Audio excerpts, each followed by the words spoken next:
Tas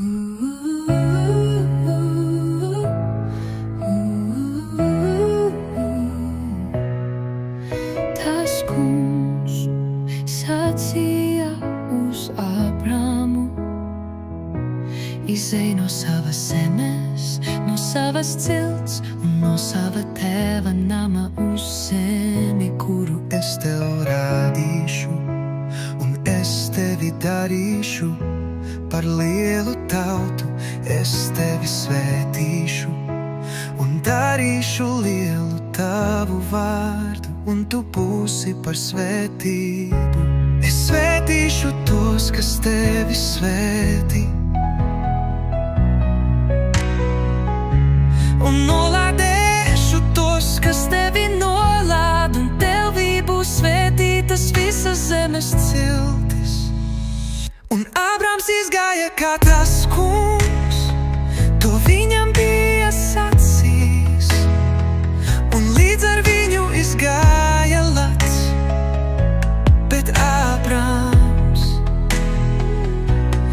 izejot no Hāranas, bija 75 gadus vecs, un Ābrams ņēma Sāreju, savu sievu, un savu brāļa dēlu Lotu, un visu mantību, ko tie bija ieguvuši, un visas dvieseles, kādas tie Hāranā bija iemantojuši.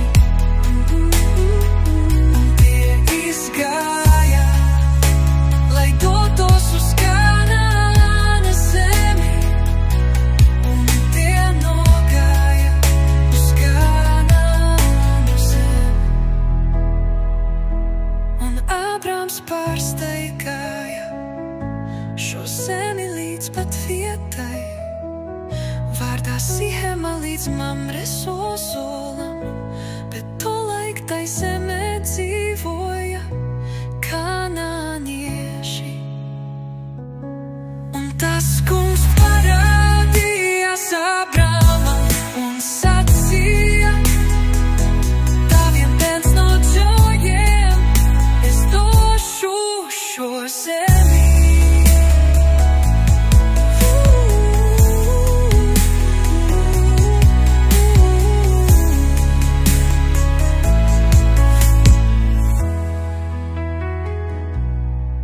Un viņš uzcēla tur altāri tam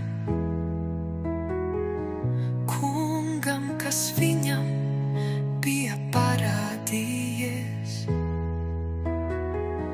Un no turienes viņš devās kalnos, austrumos no Bēteles,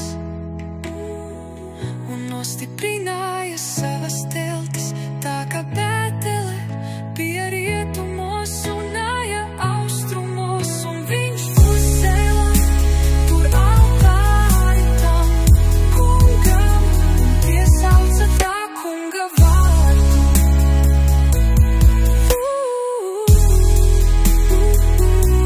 Un Ābrams devās tālāk